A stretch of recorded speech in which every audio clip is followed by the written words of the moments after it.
Hello, everybody. Thank you for joining today's webinar, Security Best Practices for DNN Websites.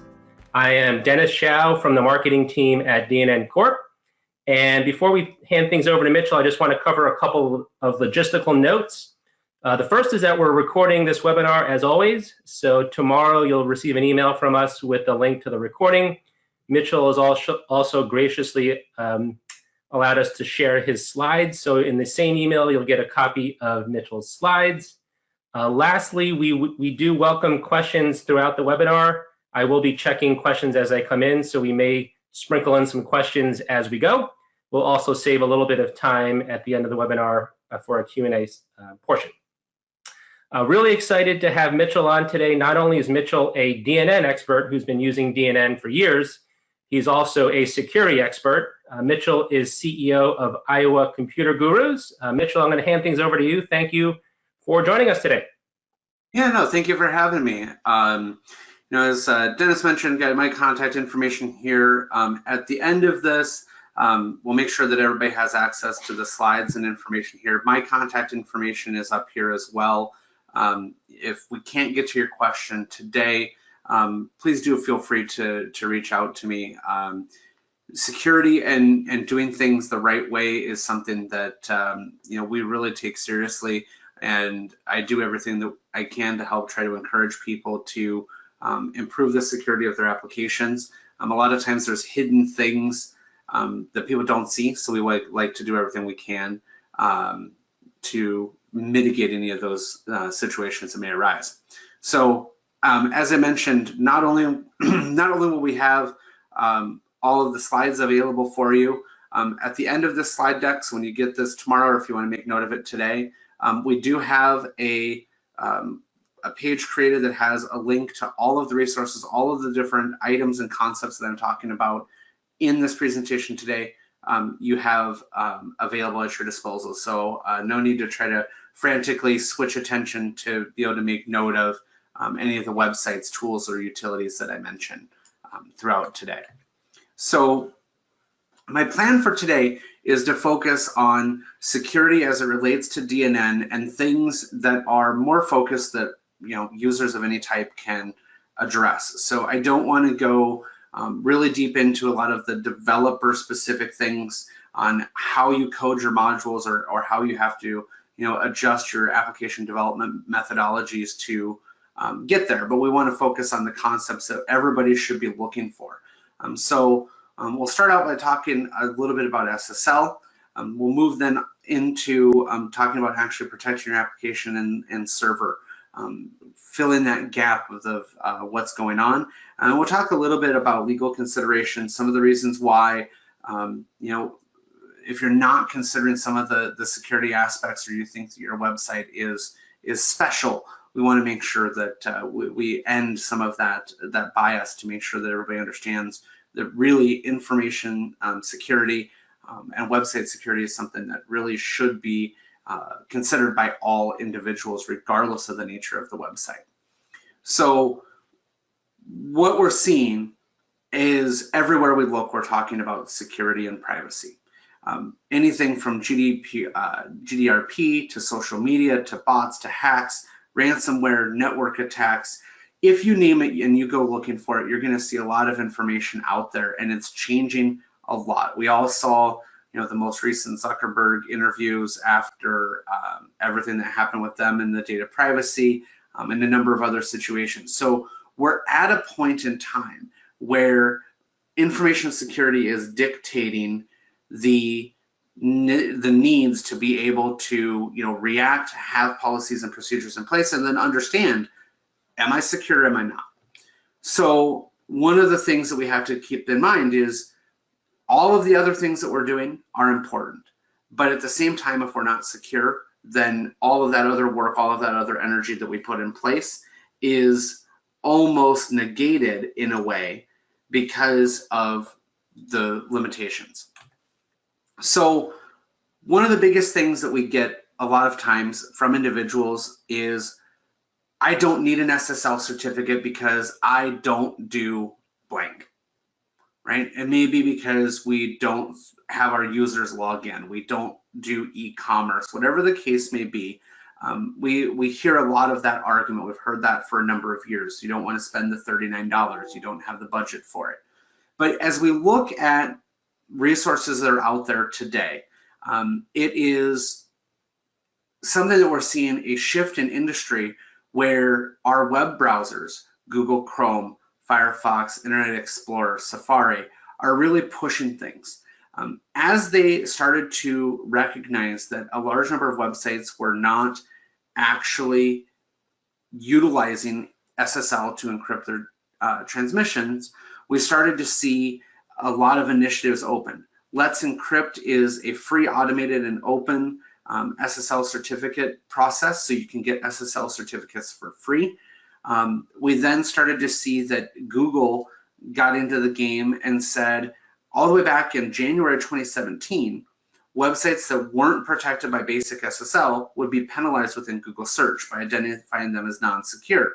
Now, that's over a year and a quarter ago, but we're still talking about it today. And the reason why we're doing that is because we're still not seeing that move, and we're still not seeing a full understanding of what happens, where you go, and how you get there. This chart over here on the right, we're showing that 67% of the websites about a year ago had no encryption.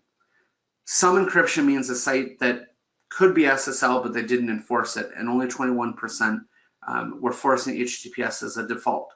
If we look at the Google direction, the Google direction is telling us that we really need to be HTTPS by default, because no matter what, it doesn't matter if our website works and is functional. If we rely on getting people to our website, placing well within Google search is going to be one of those key considerations. So we use this a lot of times as an argument.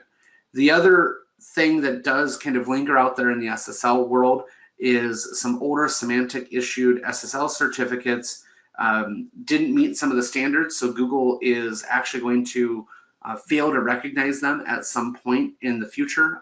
Currently it's slated for November of this year, so just some things to be looking out for as you go. But what I always get from people is, but I don't, and whatever that argument may be. Now, what happens if you do nothing? Well, what happens is we get messaging to our users. For example, if you have a login page or any form, this includes a contact form, maybe that's not even collecting anything too confidential, the browser is going to show things such as not secure next to your website.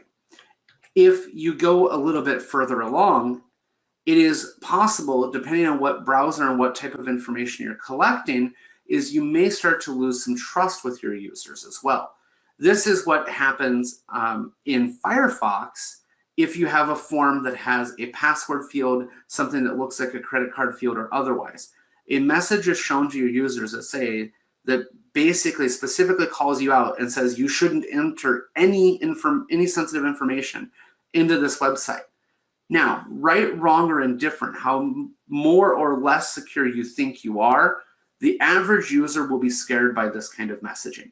And with the amount of public viewing that we have here, this is something that you really want to take into consideration as you're doing things.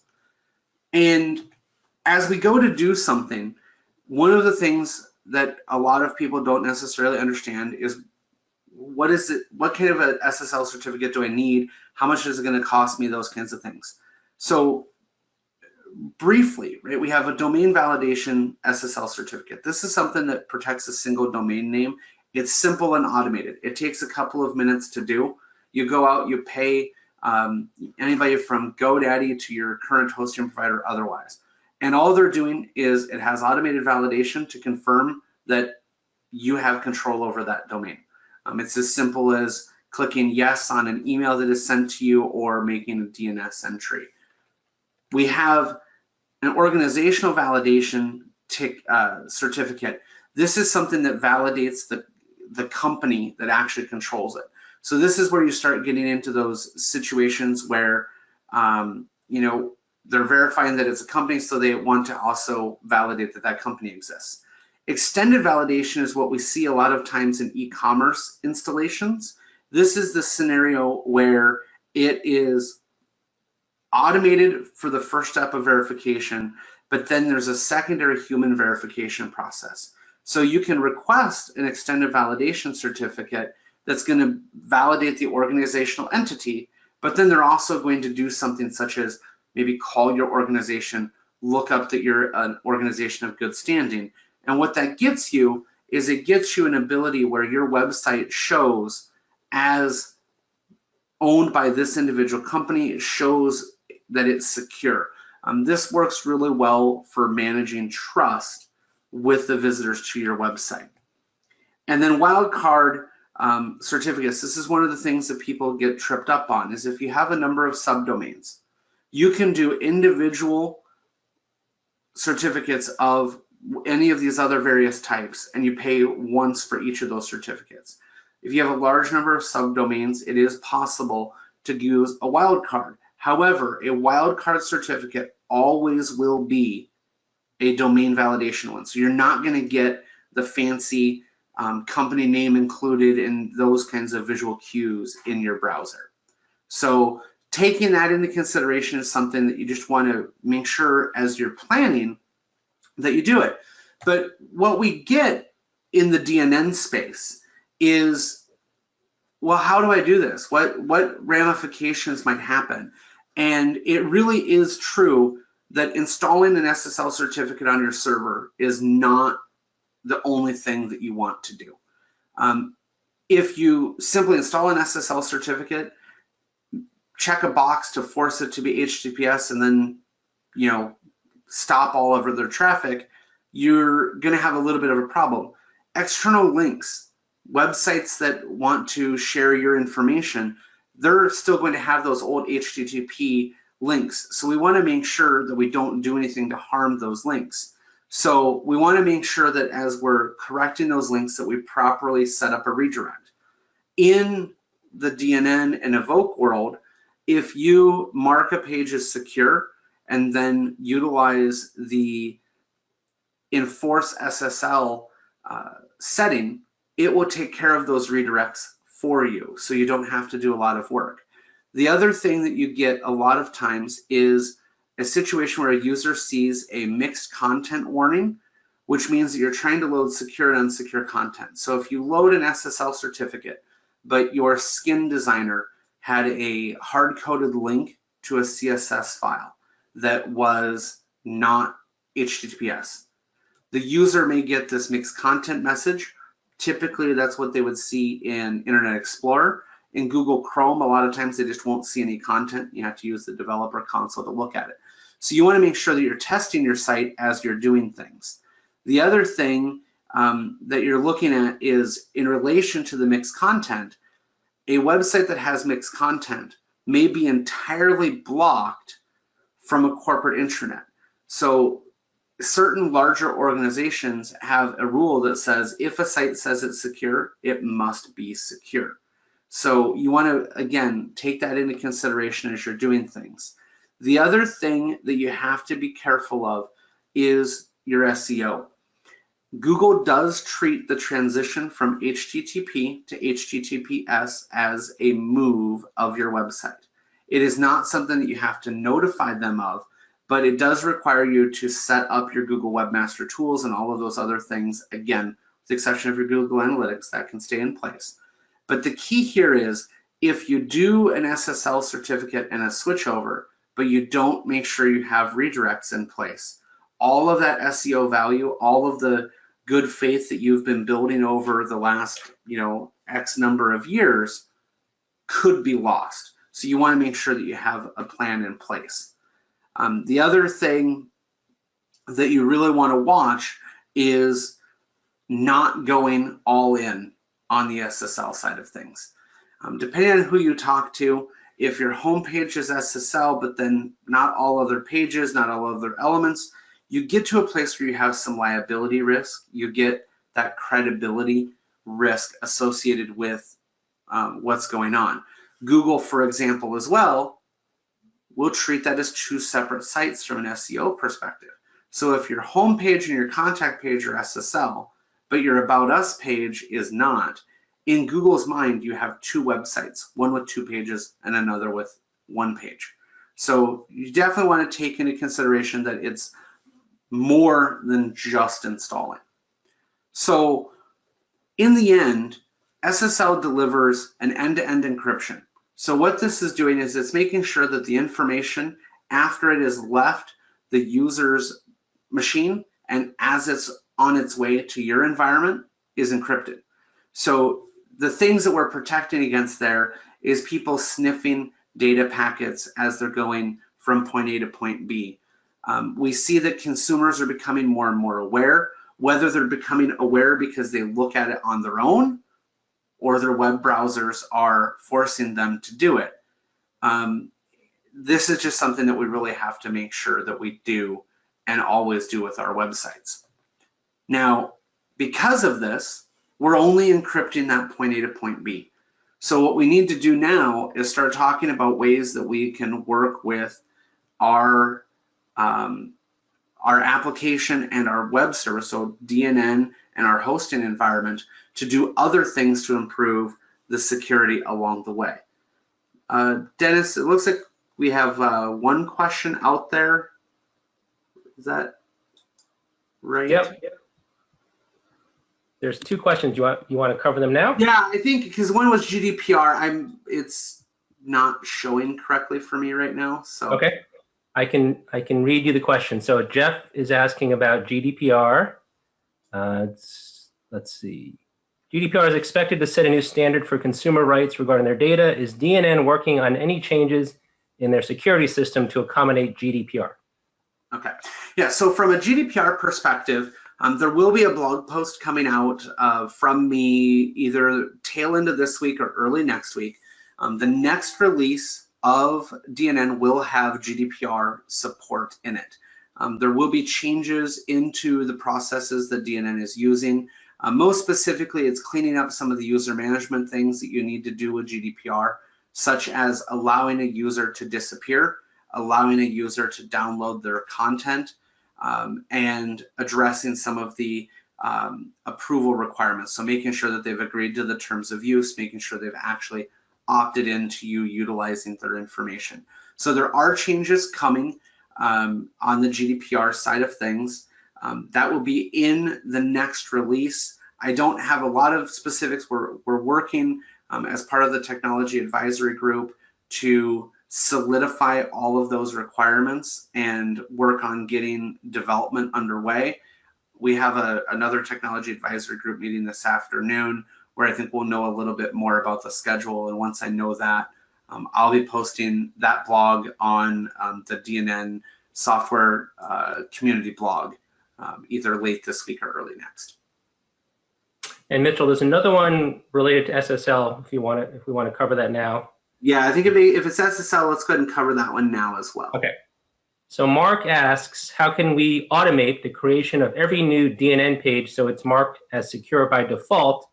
You can do a bulk update to update all existing pages, but as users create new pages, they are not marked as secure. It's a scheduled SQL job to mark all tabs secure. Is secure field to yes the only option? Ideally, he would like the ability to have it always on by default. Okay. That is something that we get a lot, and unfortunately it is one of the risks in the DNN space right now.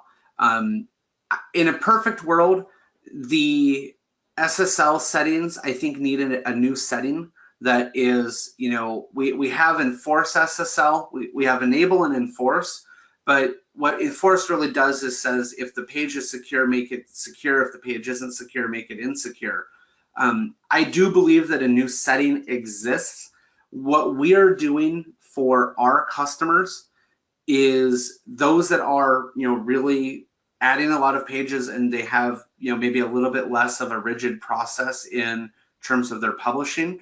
We utilize our open source scheduled SQL jobs module, and we do every day run a SQL query that sets is secure equals 1 on the tabs table to force everything.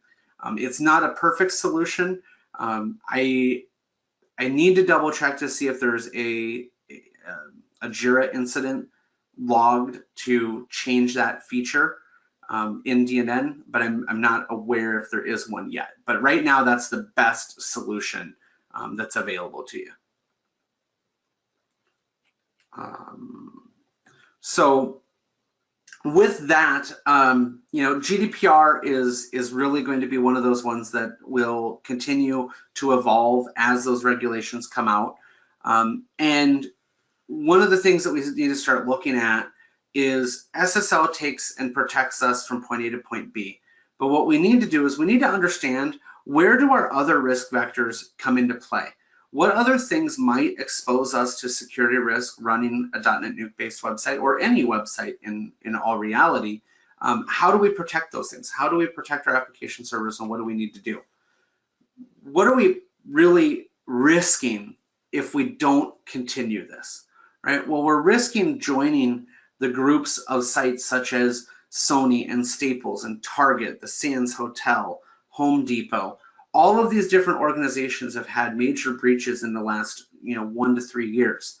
For example, the Target breach alone hit 40 million credit cards during the holiday peak. It's these kinds of things that we want to make sure that we do everything that we can to buckle ourselves down as much as possible. We have legal considerations as well. We work with customers in multiple different industry verticals. So we have compliance regulations that may dictate a certain minimum as it relates to security. HIPAA from a medical information perspective here in the United States, PCI DSS in terms of credit card information. Unfortunately, it is amazing how many websites we still see in 2018 that are storing full credit card numbers and expiration dates and unfortunately other information in a non-encrypted fashion. That's a really, really bad thing to do. So these compliance regulations are guidelines. We can use them as a litmus test to make sure that we've done everything that we can with the website to adhere to it. GDPR, it goes way beyond this, all of the stuff in terms of Jeff's question around the strict rules around protecting the data, extracting the data, and doing those kinds of things. There's a lot more to GDPR than just making sure your site's secure. So we definitely raise the bar by meeting some of those rules, but not as much on the server configuration. Financial institutions have even more compliance risks or compliance things that they may need to do. Now, the biggest thing is the risk to us of not taking this into consideration, whether it's the legal or moral obligation, is what can happen to us as a business. Recovery costs are something that's very interesting to consider. An organization that breaches information, depending on exactly what is done, HIPAA has their own rules in terms of if you have a breach of information. PCI doesn't have quite as much of a hard set, you're paying X dollars. But one of the things that we can see is if you leak the information that would allow somebody to potentially damage someone's credit, for example, a social security number and a mailing address, the best thing you can do from a business value, right, is to provide those individual, and yeah, I realize now that we got a typo for HIPAA, my apologies. But one of the things that you can do in the case of somebody not being at risk is to pay for credit monitoring. Well, that's going to cost you at minimum $15 to $20 per user, just to give them, the most basic credit monitoring across for just a year. So there's some recovery costs associated to it. Depending on what happens, lawsuits can come up if you leak information, especially if it's something that resulted in something bad downstream. And then more importantly, it doesn't matter if there's any legal or other ramifications, just the reputation damage alone. If we look at what was happening to Target and what happened to some of these others, or Facebook, right? Facebook shared and leaked your information, and then there was a big movement of leave Facebook. That can harm your business. So we really want to take that into consideration as we go forward. Now, as site owners, how do you know what kinds of security things are important to think about? You can go out and read all of the technical publications that you want around what you could do, what are common scenarios, and there's a lot of those things that are going to be of value. But one of the things that we try to leverage, and we try to make sure that everyone, regardless of if they're developers or not, understand, is the Open Web Application Security Project, or OWASP, their top 10 threats. These are a curated, community-driven environment that is basically saying these are the top 10 things that we are seeing, and here's how you might fix them. Here's how you might ensure that your application is not going to be caught by one of these most common elements. So there's 10. They update the list on a regular basis. The most current version was released in 2017.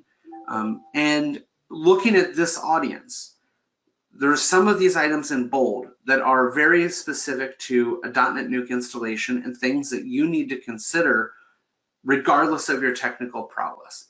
If you're a developer, I encourage you to look at the other items on this list that we're not going to talk about, because they are equally important. And although some of them you may dismiss as, well, this has been a known thing for a really long time, we still see it in 2018. We still see it in a very regular basis. So understanding these kinds of things allows us to see what is going to make sense, what might happen to you. And all of these items are things that we see in the DNN world that either A, are limited in DNN by out-of-the-box configuration, or things that you just may need to consider organizationally depending on what you're doing. The first thing that comes applicable in a DNN installation is the concept of broken authentication. What OWASP considers broken authentication is something that permits automated login attacks, something that allows users to have default passwords, anything that uses a weak or insecure recovery process. Now, what's interesting here is we saw a couple of years ago that the big thing was you had security questions and answers. I hear people ask a lot of times in DNN, well, can I get a security question and answer? Well, in all reality, that information isn't really a secure way to recover your password, because a lot of times you're going to pick a question like, what school did I go to? A simple Google search for a lot of people will find their Facebook profile, which then you can figure out what high school they went to. Boom, I can now reset your password. So they really call attention to things that people may think are not as secure as they really are. Anything that uses plain text encrypted or weak encrypted passwords is going to put you at a risk. And anything that exposes session ID in the URL, which isn't necessarily something that's going to happen. So how does this relate to us in the DNN space? Depending on the nature of what you're doing, considering multi-factor authentication is something that may very well make sense. We're seeing this more and more in the banking side of things. If you go to log into your credit card account and you haven't used that machine before, you're going to get texted that code to your device. There's not anything that supports that out of the box in DNN, but it's something to consider along the way. Not using defaults is one of the biggest things that we still see. DNN, way back in the day, created a host user that was named host. Utilizing that, it's a known quantity. People know that that user account might exist. You don't want to be leveraging those anymore. It is really recommended to check against common passwords. Making sure that your users meet password complexity requirements, which is something that DNN does well, isn't always enough to really make sure things are secure. There is nothing saying that I can't make a password on a DNN installation, good afternoon 1, or something as simple as password, all lowercase, depending on what your configuration are. So you really want to look at ways of doing this. This is something we cannot do currently in the DNN platform, but it's something that for those that are looking at really secure things that have development teams, and you're looking at what you may want to do, you want to do that. Integrity in the password requirements. This is one of the things where, again, don't take your password requirements and make them only 3 characters long, or no, you don't need to put a number in there. Unfortunately, complexity is improving that authentication process. The last one, and this is one that really trips people a lot, and it is not set up entirely correct in the DNN space by default, but you can easily change it.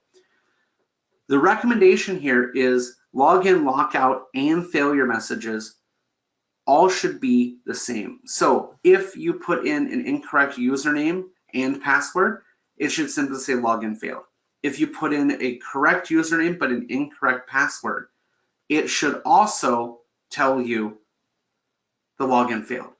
If you disclose anything more than that, if you say this password doesn't match this account, you've now exposed to a malicious user that that's a good user account. Now, what happens a lot of times is people don't understand the lockout message, which by default in DNN, that text says your user account has been locked out, try again in 5 minutes. That acknowledges that that user account has been locked out, which means that you tried a good username enough times to get locked out. So it's recommended from this broken authentication recommendation to change that message to, you've exceeded the maximum number of login attempts. Please try again in 5 minutes. So we're not telling them that your account is locked out. We're telling them you've tried to log in too many times. You can change those messages in the local, in the global shared resources file inside of DNN, and we have a couple links on that a little bit later. But these are the kinds of things that you really want to look at. Now, limiting logins is something else that they recommend doing. Don't let somebody, try to log in 100 times. DNN by default does lock you out after 5 login attempts. But the one thing that most people have turned off is when a user gets locked out for brute force, somebody should be notified about it. It's going to go into your DNN event log, but that really should be something that is emailed out to others, because you want to know that somebody is trying to do something invalid. With this a little bit more on the DNN side, older installations are a little bit more at risk of possibly having something going on here. Old versions of DNN, specifically 4, 5, and some early 6x installations, depending on how they were configured, actually have password stored encrypted in the database, and then password and recovery in the older versions of DNN would actually fire off an email and give the user their password in that email. That's a really bad thing for you, because unfortunately, if that user leveraged that password everywhere else, you may now have disclosed that user's password to somebody for malicious purposes. So something to think about in the older installations. The newer installations, as I mentioned, multi-factor isn't supported out of the box, but there's easy ways to do it if you need to. Lockout notifications, you want to make sure you get those. Update your complexity requirements. I see there's a question from Jeff about usernames. All right, and Dennis, I just want to make sure it was just a one-line question, right? Yep. Jeff is asking, what do you think about using email addresses for usernames? There's no real guidance from OWASP or otherwise about utilizing email addresses as usernames. From a developer's perspective, email addresses for usernames presents a little bit of a challenge, because renaming a user account is a little bit harder. But in the end, there's nothing from a security perspective that really says one way or the other at this point that I've seen. All right, so continuing on, broken access control is number 5 on the OWASP top 10 list. And what they're talking about here between broken access control is any situation where we might be able to utilize the URL to get around something. So for example, if you have a missing authentication on child methods or child pages, or if you assume you can't get somewhere. So if you have a page in DNN that is members only, but then there are child pages underneath it, you need to make sure that your same permissions that restrict somebody from seeing that members only page also applies to all of those child pages. It's often an area where sometimes people will miss it, or it could be something in the DNN space as well, as accidentally assigning edit permissions to anonymous users on the page, and then all of a sudden they can see the control bar if you're on an older version of DNN, or something that could trigger a persona bar scenario. For developers, this could also mean something as what's known as CORS misconfiguration, which would basically allow other client-side people to utilize your methods. What they recommend here, and this is something that we don't have a great solution in the DNN space, is to log misuse and notify it if it's excessive. So what this would be is, even if you get an individual that's getting a large number of 404 errors, meaning maybe they're trying to get somewhere that they shouldn't, you should log those items and look at them. So if you see that John Smith is getting 500 404 errors, but nobody else is, that's actually something that may be worthy of logging as misuse, because it could impact the long-term nature of your site. If you're building APIs, make sure you rate limit them in terms of not letting somebody come in and do other things somewhat related. And then making sure that if you log somebody out, truly log them out. We're getting into a world where more and more people are trying to really focus on a website and a mobile site. So if you log that person out, should they be logged out of both the mobile app and your website? It depends on your security mechanisms as to what you may want to do. And it looks like we got another question that's related to this access control and security of accounts. Yep. So Mark is asking for you to comment on the security aspects of using a Facebook login service on your site. So if we look at the security recommendations, in a lot of cases, using a Facebook login, a social login, or anything that falls into the social or federated login scenarios, in a lot of cases, it reduces some of the burden from you. As I look at it, when you're utilizing a Facebook login or a Twitter login, you are now asking somebody else to confirm the identity. So you're benefiting from all of the controls and accesses that they have in place. So if you're utilizing, Facebook, you're leveraging all of the security protocols that they have up to that point, and then you're trusting that they've done that authentication. So for some of our very secure clients, we will actually utilize a third-party service such as Okta or Microsoft Azure Active Directory to do the user verification. And that allows us to incorporate multi-factor authentication, for example, in a much easier fashion. When they get to our DNN installation, we already know who they are, and we have assurances that they've gone through those other security protocols. So from a security perspective, really it lessens the burden. It just shifts your responsibility, though. All of your responsibility for making sure that the information is secure and transmitted secure, it moves that bar around just a little bit. Moving forward a little bit from here ties directly into, we talked about our user accounts and how we're storing them and how we're letting them do them. We talked a little bit about pages, right? If we accidentally grant somebody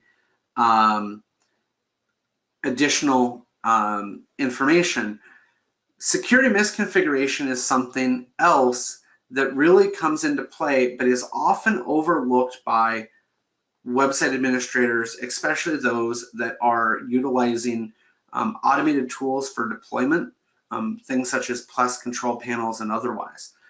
So OWASP defines security misconfiguration as forgetting to remove defaults or unneeded items. So sample projects, modules, files, things that you don't need, any of those things in your environment is considered a misconfiguration because we've not done anything to harden that installation. Unnecessary features and ports. So having FTP open but not ever using it. Having a utility module that does something that you don't need it to do anymore, that you're not using. So that old module that you stopped using 5 years ago that you still have installed, that's a security misconfiguration because you are potentially impacted by that module, but you're not using it. Since you're not using it, you may not be as aware. And then patching not being followed is there. So one of the things that they recommend, and I think it really does apply to DNN as well, is a documented and repeatable hardening process for your installation, for your configuration. So when you install a new version of DNN, do you turn off the copyright credits? Do you go in and update the maximum HTTP runtime? Any of those things that you did to change what DNN was out of the box, have you documented those processes for why you made those changes to be able to verify that they haven't been changed from what you changed them to? You know, for example, if you needed to allow large file uploads, it's a setting that a lot of people change. But do you remember what you set it to? Because you may need to be able to verify that your web config wasn't modified by a malicious user. So it's something to think about. The other thing that you want to really do anything you can to minimize your platform. They talk about using custom installation options. As it relates to those of us in the DNN world, right? Don't install things you don't need. So we are a .NET platform. We should not have PHP running on our servers. If we get exploited and somebody drops a PHP file out there, but we don't have PHP running, we've now protected ourselves. We also want to make sure that we are limiting things such as default documents. We are, again, an ASP.NET site. By configuring our security to prevent, pardon me, things such as index.htm or index.html as being our default web page, we by proxy, again, protect ourselves from a potential security issue. So the smaller we can make our install platform, whether that is DNN itself, IIS itself, or our server, that's going to be able to do things that much better. The other thing is we want to have some sort of automated validation of our configuration. Just because you configured it today and it was working today does not mean that it didn't change. So this is where things like the security analyzer come into play. It goes and looks at certain things in the DNN world, but you want to do the same thing in your environment. Make sure that somebody didn't accidentally turn PHP back on. Did that last Windows patch do something to your FTP server? Did the last Windows update actually start a PHP process? Whatever the case may be. But we want to just trust but verify, right? We know we did the right thing, but let's verify that we really did.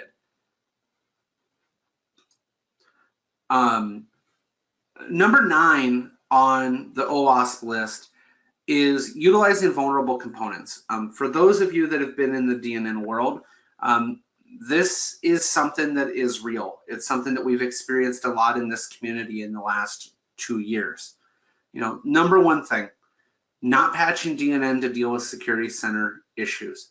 Something that is out there and documented in Security Center, that is considered a public domain exploit. And at that point in time, that means if you haven't done something to patch or mitigate, so upgrading DNN or taking some other evasive action, whatever that may be, that is exposing you to a security risk, right? And it should be simple, but this is something we want to really take into consideration. But we also have to keep in mind that we have to patch our third-party modules. This is a communication mechanism that we learned was slightly flawed last year in our ecosystem. Certain module vendors have done an amazing job of communicating to their customers that, hey, we had something go wrong, we want to do this. One of the things that what we're recommending to anybody running a DNN installation is, if you're using third-party modules, at minimum, once a month, regardless of if you're signed up for their newsletters, regardless of how you think they should communicate with you, once a month, just go take a quick look and see if they've released a new version.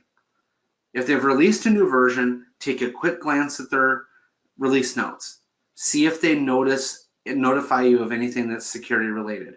Just taking that one step to realize, are you patched, are you not, will help you understand, are you actually using something that's vulnerable? Or are you at a place where you may have a risk? And then one level further up, are you patching Windows? We are running on top of Windows with IIS. So server vulnerabilities are another way that we can get in there. This is where that whole, running PHP but not using it may come into play. We have worked with individuals that in 2018 are still on Windows Server 2003.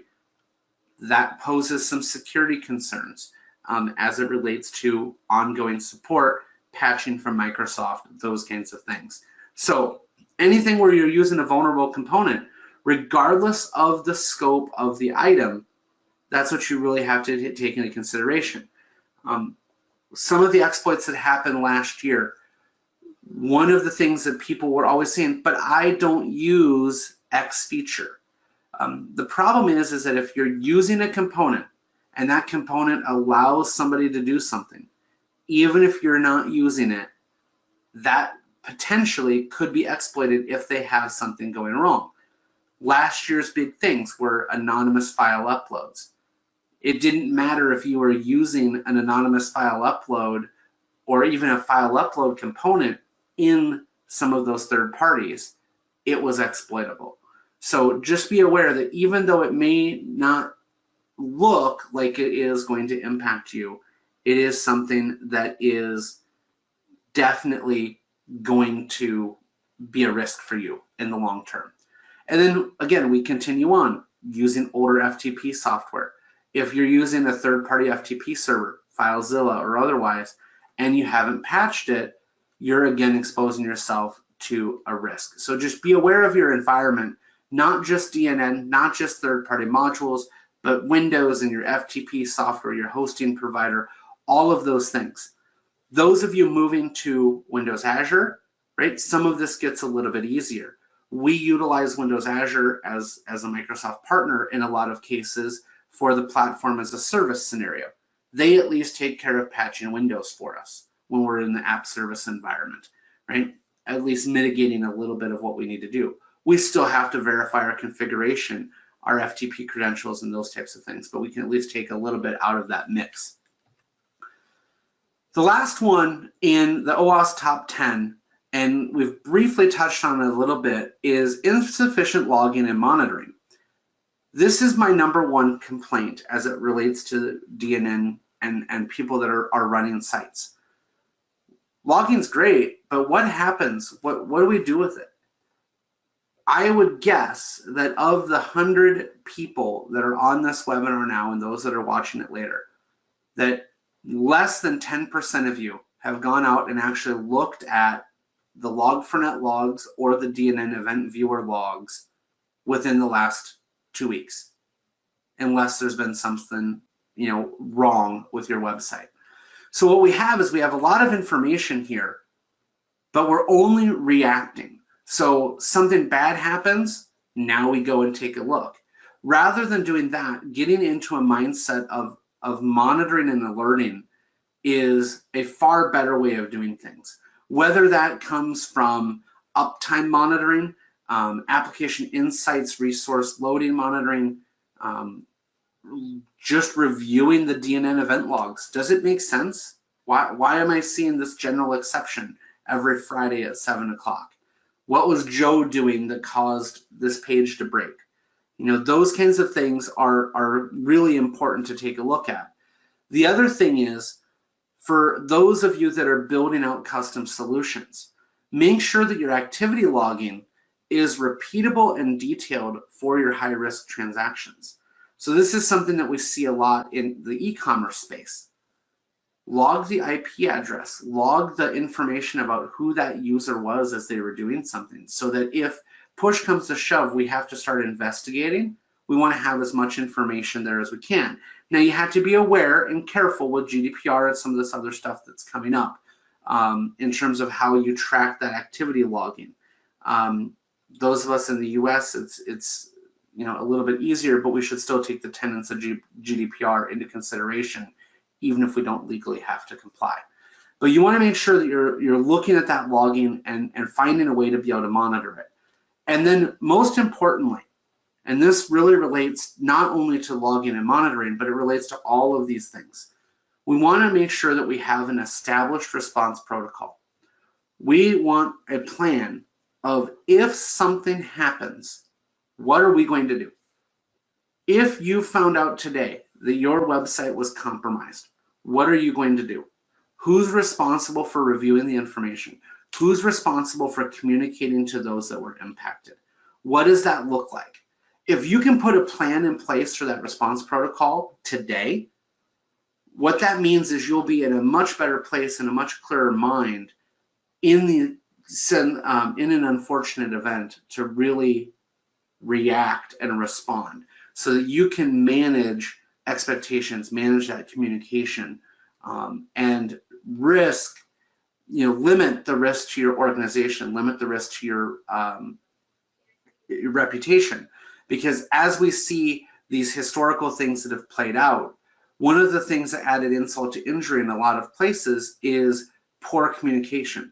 You know, a first communication that says, oh, it wasn't that big of a breach. And then a week later, oh, actually that breach was 150 times worse than what we said it was, right? That takes and makes you not only look bad the first time, but then it makes you look even worse the second time, because you didn't have a good protocol in place to understand what's going on. This is something a little bit more just for the developer in the audience, in terms of you know, making sure that we really know and supply values. For those that are developers, there's some resources that'll be included in the end. The last piece that I want to leave you with, we talked about as it relates to OWASP, right, that using unpatched third-party components is a risk. But I challenge you, when you look at your third-party apps, your services, your modules, when you look at those things that you're leveraging, whether it's Facebook for login, or Windows Active Directory, or Azure for your hosting, do your third parties that you're leveraging, do they follow the same practices and the same security-focused mindset that you do? If you don't know the answer to that question, you want to get that answer. And what we want to make sure of is, you know, just because you can't see that there's a vulnerability doesn't mean it's not there. It doesn't mean that a feature could be hidden that you never knew that third-party vendor had, and it could impact you. So make sure that you're aware of what's out there and the mindsets of the people that you're doing. Review those patch notifications. And now we have to start asking if they're GDPR compliant. You know, we answered the question a little bit earlier about GDPR support in DNN. We will have GDPR support in DNN, but if you're using a third-party module and that third-party module collects user content, that module is going to need to do things as well, because DNN won't know how to export that person's information. So you really do need to make sure you understand what your third parties are doing along the way, because you're only as secure, only as safe as the least secure item in your application. So you could be as secure as Fort Knox, but you installed this one free component because you wanted to do something, and if it had a security hole in it, that could be the vector that allowed people in. All right, so all of the resources, everything that I've talked about here so far, If you go to iowacomputers.com/security, you'll be able to download links to white papers on the best practices for implementing SSL and DNN, talks about all of the configuration stuff, the settings, database scripts, all of those types of things are covered in that white paper. We've got links out to a white blog post about using Let's Encrypt, recommendations for web server hardening, recommendations for creating a vulnerability and response, exploit response process, and then a bunch of stuff about GDPR and the links to OWASP. All of that stuff is out there. Dennis, I think we've got some time for a few questions if we have any. Yes, we do. Actually, before I get to the next question, for everyone in the audience, I'm putting a link in the chat, a plug for a great DNN user group called Southern Fried DNN. Their next meeting is this Thursday. They're in the Charlotte area, Charlotte, North Carolina. If you are in the Charlotte area, you're more than welcome to join them in person, but they also stream every meeting online. So on that meetup link, you can sign up for and attend that meeting this Thursday. It features two members from the community, Andrew Heffling, who's a relatively new member of our community, and Mike Smeltzer, who's been with us for quite some time. Okay, question on back to GDPR. So this was going back, Mitchell, to your comment about third-party authentication shifting some of the burden from you. Mm-hmm. Teresa asked, with GDPR, who's responsible? So from a GDPR perspective, you are, and again, I'm not an attorney. I do recommend that you really validate the regulations as it relates to GDPR because it is so new and so complex. But in the end, you still have ultimately some responsibility. But if Facebook is exploited and Facebook loses all of their user accounts, that's on Facebook. If you lose your user data and you share something that you received from Facebook, then that becomes your responsibility in the most dumbed down version. You still want to have an accountability and process to outline, this is what we're doing, this is what they're doing, and this is how I am taking care of our organization to make sure that we haven't done anything incorrectly. But in the end, they're ultimately responsible for the security and managing of the environment, but you have a relationship. There is a chance from a GDPR perspective that things could kind of circle back a little bit if there was a breach and you were tied to it. But for the most part, it's similar to PCI compliance, where if you don't do any of the processing yourself and you leverage a PCI compliant vendor, you're able to kind of tack along with them a little bit. That's our understanding as of right now with GDPR. Thank you, Mitchell. I have one more thing to plug in the chat. We have a DNN newsletter that goes out every month. I think it's the second Friday of every month. It's called DNN Digest. So on the chat area, there's a link for anyone who's not getting that newsletter to subscribe to that. So we'll be sharing webinars like this and any other news that happens in the past month in the entire DNN ecosystem. Serge is asking, oh, Teresa, by the way, Mitchell says, thank you for that, it helps. Serge is asking about the replay. So if you missed the beginning, we are recording this webinar. It's going to be available to everybody by tomorrow, along with Mitchell's slides. Okay, another one just came in from Patrick. Let's see. Fairly detailed question. Do you see that, Mitchell? Yeah, I see that question. Patrick, I probably would need to see the detail on your question. My contact information, let me just put that back up real quick. So just for background for everyone else, Patrick is copy and pasted something from the security analyzer and is asking about particular results that the security analyzer has reported. Yeah, I put my contact information back up here. You can feel free to shoot me an email, Patrick, and I can take a look at it for you. Mitchell, there's a question, how secure is your airplane? Well, you know, The door locks are not all that great. I think a paper clip could get you in. But the parachute in case of emergencies is pretty well secured. Excellent. Okay, this will have to be the last question. It's from Michael. Does DNN prevent logins from 2 locations using the same username and password? At this point in time, there is nothing in the DNN platform or Evoke platforms that would restrict a user to log in only once at a given time. We have, in the past, implemented those types of scenarios for customers. There's a lot of considerations to think about when you do that with a web application in terms of being able to forcibly log them out, expiring one session and otherwise. It can be done. It just takes a fair bit of effort to get it done. I could gladly discuss that one a little bit more offline as well, if you wanted to send me an email. All right, and with that, I want to thank everyone for joining us today, and also thank Mitchell for a great presentation. Feel free to contact Mitchell. His contact information is up on the screen here. And stay tuned, everyone, for more webinars from DNN.